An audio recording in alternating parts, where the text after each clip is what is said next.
Сайн бацгаана уу? Сонсож байгаа өдрийн мэндийг хүргэе. Та яг одоо Монголд болсон үнэн бодит гэмт хэргийн талаар ярьдаг сувгийг сонсож байна. Тэгээд өнөөдрийн дугаараар хүмүүсийн одоо маш их санал тавьдаг хэргийн тухай буюу хоёр сагсчны хэргийн талаар яриад өгөөч гэх хүсэлтийн дагуу ярихаар бас бэлтлээ. Тэгээд тэн хэргийн талаар судлаад хэргийн материал болон холбогдох баримтуудыг хайж үзсэн боловч бидэнд нээлттэй байдлаар бол олдоогүй. Тэгээд тиймээс энэ удаагийн дугаарыг тухайн үед хэвлэл мэдээллийн сайтуудаар гарч байсан нийтлэл, сурвалжлага болон олон нийтэд нээлттэй байгаа мэдээллүүдэд тулгуурлан бэлтгэлээ.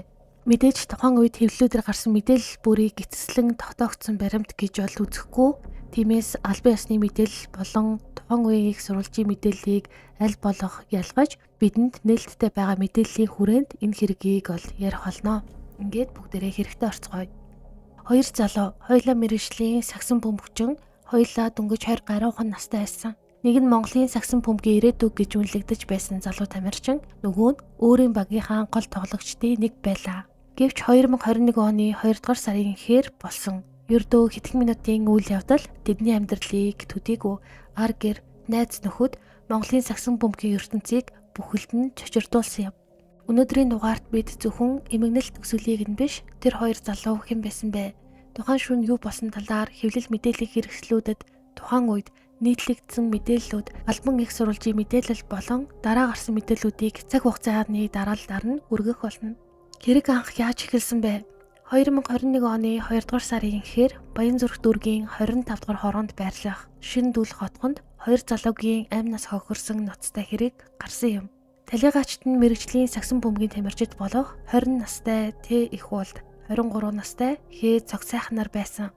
Хэрэг гарсан тухай мэдээлэл цагдаагийн байгууллагад ирсний дараа цагдаа, прокурор, шинжээ шимчнэр хэргийн газарт ирж ажилласан. Цагдаагийн байгууллагын тухайн үеийн албан ёсны мэдээллээр Х цогцайхан гадны нөлөөтэй байж болзошгүй нас барсан бол Т их уул нь өндрөөс унсан байдалтай амь насаа алдсан байсан. Гэхдээ яг тухайн үед юу болсон нь тодорхойгүй байсан юм. Цагдаагийн байгууллагаас талигаагчдын үхлийн шалтгааныг тогтоохоор шалгалтын ажиллагаа үргэлжилж байгаа гэсэн бөгөөд тухайн үед хамт байсан хүмүүсийг нь шалгаж байгаа тул үхлийн шалтгааны талаар эцэслэн хэлэхэд эрт байна хэмээн мэдээлэлж байсан. Харин хэрэг гарсны дараа хэвлэл мэдээллийн хэрэгслүүд их сурвалжийн мэдээлэл тулгуурлан тухайн шөнийн талаар мэдээлж эхэлсэн юм. Тухайн үеийн хэвлэлүүдэд нийтлэгдсэн мэдээллээр талигаагчид нь Баянзүрх дүүргийн 25 дугаар хорооны Шиндүл хотгоны нэгэн байранд хэд хэдэн хүнтэй хамт арх сотруулах хундааны зүйл хэрэгжилж ясан гэх мэдээлэл гарч исэн. Улмаар шөнийн 03 цагийн орчимд хоёр залуу цахилгаан шат руу орж улмаар нэг нь нөгөөгөө хутгалсан. Дараагаар нь Т их уул байрны цонхоор өсөрч амь насаа алдсан гэх мэдээлэл тухайн үед хэвлэлүүдээр тарж байсан. Гэхдээ энд нэг зүйлийг тодруулах хэрэгтэй. Тухайн үеийн хэвлэл мэдээллийн сайтуудад хэргийн байрны давхрын талаар зөрүүтэй мэдээлэл гарсан байдаг. Зарим их сурвалжид Т их уул нь 15 давхрын дээврээс үсэрсэн гэж мэдээлсэн бол зарим их сурвалжид 14 давхрын цонхоор үсэрсэн хэмээн бичсэн. Харин тухайн байр нийтдээ 16 давхар, 15 давхраас дээш дээврийн давхар хэсэгтэй байсан талаар хэргийн газрын сурвалжлагад дурджээ. Хэргийн газарт тухайн үед эгүүрцэг эмээний сурвалжлагчид сэтгүүлч хэргийн газарт очиж ажилласан тухайгаа мэдээлсэн байдаг. Сурвалжлагад дурдсанаар талигаагчийн амиа алдсан байж болзошгүй байрны доор цус болсон хувцас хөлдсөн байх бөгөөд дээр нь цас дарсан байжээ. Харин цахилгаан шатны дотор цусны гимээр хүрэн тол бүлдсэн байсан талаар мөн мэдээлж байсан. Хэрэг болсон гих байр нь 16 давхар бөгөөд 2 цахилгаан шаттай давхар бүрт 4 айл байрладаг аж. 15 дугаар давхраас дээш дээврийн давхар байх ба дээвэр лүү гарах 3 хаалга байсан ч бүгдийг нь цоожilж битүүмжилсэн байсан талаар сурвалжлагад нийтэлсэн байна. Мөн албан бус их сурвалжийн мэдээлэлээр талигаагчид эмэгтэй хүнээс болж хоорондоо маргалцсан гих мэдээлэл тухайн үед гарч ирсэн. Гэхдээ энэ нь албан ёсоор батлагдсан шалтгаан биш гэдгийг энд онцлох нь зүйтэй. Тухайн үед хэргийг Баянзүрх дүүргийн цагдаагийн 1-р хэлтэст шалгаж байсан юм. Хэргийн газраас юу хурааж авсан бэ? Тухайн үед тас цэгийн эмээн сайтад нийтлэгдсэн албан их сурвалжаас тодруулсан мэдээлэл уг харамсалтай хэрэг гарсан талаар мэдээллийг 02 цаг 54 минутанд авч цагдаа, прокурор, шинжээ чимчнэр хэргийн газарт ажилласан гэжээ. Мөн уг мэдээлэлд 20 настай Т их уул нь сатруулах хундааны зүйл хэрэгэлсэн үедээ 23 настай Х цогцсайхны цээжин тус газарт нэг удаа хутгалж амь насыг нь хохироогоод улмаар тухайн байрнаас өсөрч нас барсан хэргийг шалгаж байна гэж дурдсан. Хэргийн газраас нийт 124 кадр зураг авч эд мөрийн баримтаар хураан авсан. Цэнгэр өнгийн иштэй хутга ажлын хэсгийн урт нь 15.5 см. Мөн хар өнгийн иштэй хутга цагаан өнгийн iPhone 7 Plus маркийн гар утас тус бүр 1 ширхэг, хар өнгийн сарвчтай малгай 2 ширхэг, цус мэт улаан хүрэн өнгийн зүйлээр бохирлогдсон цайвар өнгийн цамц 1 ширхгийг хураан авсан байна. Мөн цусны дээж 10, гарын дардас 2-ыг шинжилгээнд бэхжүүлэн тэмдэглэл үйлдэн авсан байна. Тухайн үед амь насаа алдсан талиг ажилт нь хэн байсан бэ? Тэр шөнө амь насаа алдсан 2 залуу бол зүгээр нэг сагсан бөмбөг сонирхогчдод байгаагүй. Тэд бол Монголын сагсан бөмбөгийн ирээдүйтэй хэмээн нэрлэгдэж байсан залуу тамирчид байсан юм. Тэ их уул нь 2000 онд төрсөн. Тэрээр 3 дугаар ангиасаа сагсан бөмбөгөөр хичээлж эхэлж мэрэгжлийн төвшөнд олон жил тоглосон байна. Тэрээр Итүгэн Ирвэсүүд багийн давтлагчаар тоглож, улмаар дээд лигийн 23 Стормс багт хүчин зүтгэж ээжээ. 2019 он бол их уулын хувьд онцгой жил байсан байна. Тэрээр Итүгэн Ирвэсүүд клубын хамт оюутны дээд лигт төрүүлж, тэмцээний бэлэгдлийн гарааны шилдэг давтлагчоор нь шалгарч, спортын мастер болцол хангаж ээжээ.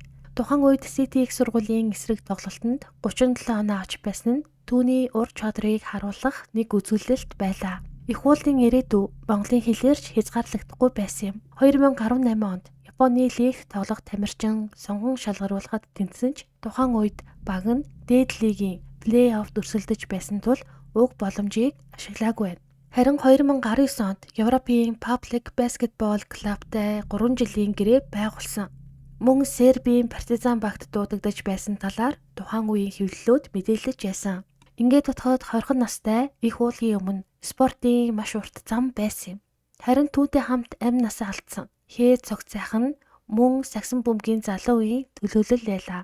Тэрээр Сити их сургуулийн шигшээ багаас гараагаа эхлүүлж Отис шилүүснүүд багийн холбон тоглогчоор тогложээ. Оюутны лигийн тэмцээнд бага удирдан оролцож мөнгөн медаль хүртэж байсан талаар тухайн үеийн мэдээллүүд дурдсан байдаг. Хоёр өөр багийн өнгийг тодорхойлж явсан энэ хоёр залуугийн замнал тэр шөнө нэг цэг дээр огтолцсон юм. Хоёулаа дөнгөж 20 гаруйхан насны залуус тэдний спортын замнал дөнгөж эхэлж байсан үедээ ийхүү тасарсан нь Монголын сагсан бөмбөгийн хувьд маш том гарц болсон юм.